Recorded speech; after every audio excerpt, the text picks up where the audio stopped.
ఆశ్చర్యకరుడైన దేవునికి స్తోత్రములు. ప్రభు యొక్క నామములో మీకు వందనములు. 2026 జూన్ 13వ తారీఖు ఏర్పరచబడిన దైవవాక్యం మత్తయి సువార్త 18వ అధ్యాయం 15వ వచనం. నీ సహోదరుడు నీ ఎడల తప్పితము చేసిన ఎడల నీవు పోయి నీవును అతడును ఒంటరిగా నున్నప్పుడు అతనిని గద్దించుము. అతడు నీ మాట వినిన ఎడల నీ సహోదరుని సంపాదించుకుంటివి.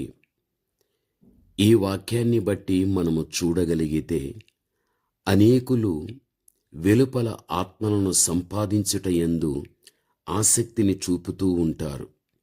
కానీ ఇంటిలోని ఆత్మలను సంపాదించుటలో తొట్టిల్లుచూ ఉంటారు. బయట బలముగా సేవ చేస్తారు గాని వారి కుటుంబములో అసమాధానం అనేది నెలకొని ఉంటూ ఉంటుంది.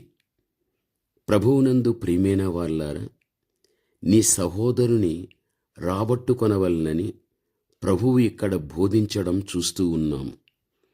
మన చదివిన వాక్య భాగములో దేవుని కుమారుడుగా, దేవుని కుమార్తెగా నీవు క్రీస్తుని సంపాదించుకున్నట్టుగా నీవు నీ ఆత్మను సంపాదించుకోవాలి. దైవభక్తిని సంపాదించుకోవాలి. నశించో ఆత్మలను ప్రభు యొద్దకు నడిపించాలి. నీ సహోదరుని కూడా సంపాదించుకునే వ్యక్తిగా నీవుండాలి. ఒక్కసారి నీ కుటుంబ వ్యవస్థలో భార్యగా నీ భర్త, లేక భర్తగా నీ భార్య, లేక పిల్లలుగా తల్లిదండ్రులుగా పిల్లలుగా, ఈ విధంగా కుటుంబ వ్యవస్థలో ఎంతమంది ఉన్నప్పటికీ కూడా మార్పు కలిగిన వారు ఉన్నారు, మార్పు లేనివారు ఉంటున్నారు. మార్పు చెందిన నీ వంటి మార్పు లేని, ఆత్మీయ జీవితములో ఎదగలేని, రక్షించబడలేని వ్యక్తులు ఎంతమంది అయితే నీ కుటుంబములో ఉంటున్నారో వారి ఎడల భారముందా? వారి విషయములో బాధ్యత నీకుంటున్నదా?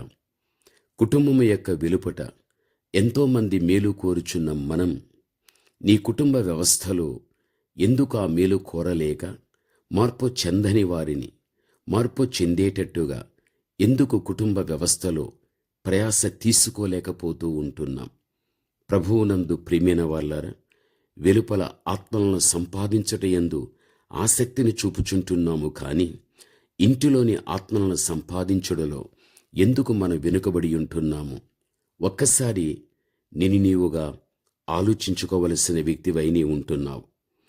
మనం సహోదరుని సంపాదించుకొనుట మనం ఏం చేయాలో మనము గమనించాలి.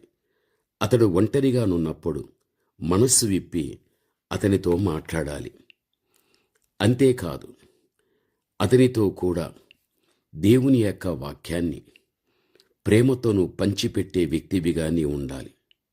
నీవు చూచుచున్న నీ సహోదరుని ప్రేమింపని ఎడల నీవు చూడని దేవుని ఎట్లు ప్రేమించగలవు?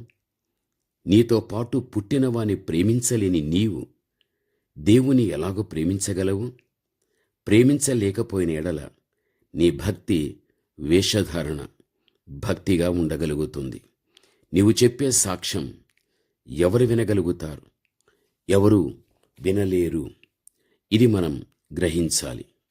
కొండ మీద చేసిన ప్రసంగములో ప్రభు, కావున నీవు బలిపీఠమునొద్ద అర్పణ నర్పించుచుండగా నీ మీద నీ సహోదరునికి విరోధం ఏమైననో కలదని అక్కడ నీకు జ్ఞాపకం వచ్చిన ఎడల అక్కడ బలిపీఠం ఎదుటనే నీ అర్పణను విడిచిపెట్టి మొదట వెళ్ళి నీ సహోదరునితో సమాధానపడు. అటు తర్వాత వచ్చి నీ అర్పణ అర్పింపుము అని మత్తయి 5:23-24 మనము చూస్తూ ఉంటున్నాం. ప్రభువునందు ప్రియమైన వాళ్ళరా, భూమి మీద ఎందరో సహోదరులు మనకుంటున్నారు, సహోదరులు మనకు ఉంటూ ఉన్నారు.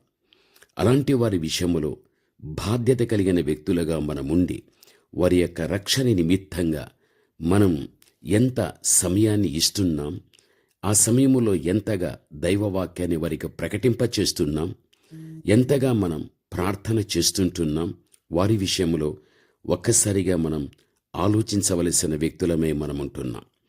ఒక్కొక్కసారి మన కుటుంబాన్ని విడిచిపెట్టి బయట వారి యొక్క మేలు కోరుతూ ఎంతగానో ఆ విషయంలో నిమగ్నమై ఉంటాము. కానీ నా కుటుంబ వ్యవస్థలో ఉన్న వ్యక్తులు ఎలా ఉంటున్నారని ఎప్పుడైనా ఎన్నడైనా ఆలోచించడం జరిగిందా? లేక వారి మధ్యన నువ్వు కూర్చొని వారిలోని బలహీనతలు ఎత్తి చూపించి వారికి ఒక దిద్దుబాటుతో కూడిన బోధ చేసి వారిని కూడా పరిపూర్ణమైనటువంటి రక్షణలోనికి నడిపించిన పరిస్థితులు ఉంటున్నాయా? ప్రభు యొక్క రాకడ సమీపిస్తుంది. నేడైనా రేపైనా ఆ మీదటైనా యేసు రాక తప్పదు. తప్పనిసరిగా ఆయన వస్తాడు. ఆయన వచ్చేలోపు మనము ఈ తనువు చాలించేలోపు సాధ్యమైనంత వరకు ప్రభు సహాయాన్ని తీసుకొని ఎంతమందిని మనం మార్పులోనికి తీసుకురావాలో, అంటే వారి యొక్క చెడులో నుండి మంచిలోనికి మనము తీసుకురావాలో ఆ విషయంలో మన ప్రయాస తీసుకొని దేవుని యొక్క చిత్తాన్ని జరిగించి అనేక ఆత్మలను దేవుని రాజ్యానికి సిద్ధం చేసే వ్యక్తులుగా ఉండాలి. ప్రార్థన.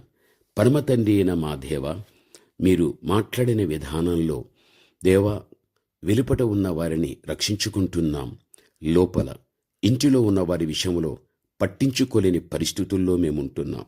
దయచేసి మీరిచ్చిన హెచ్చరికను బట్టి ప్రభా, మీ బిడ్డలు మీ మాటలు వినియుంటుండగా తప్పనిసరిగా గ్రహించిన వారై బాధ్యత కలిగి కుటుంబ విషయంలో కూడా మీ బిడ్డలు తండ్రి న్యాయాన్ని చేకూర్చి అనేక ఆత్మలను సంపాదించే వ్యక్తుల్నిగా తండ్రి మీరు చేయండి. యేసు క్రీస్తు ప్రశస్త నామములో ప్రార్థన చేస్తున్నాము తండ్రి. ఆమేన్.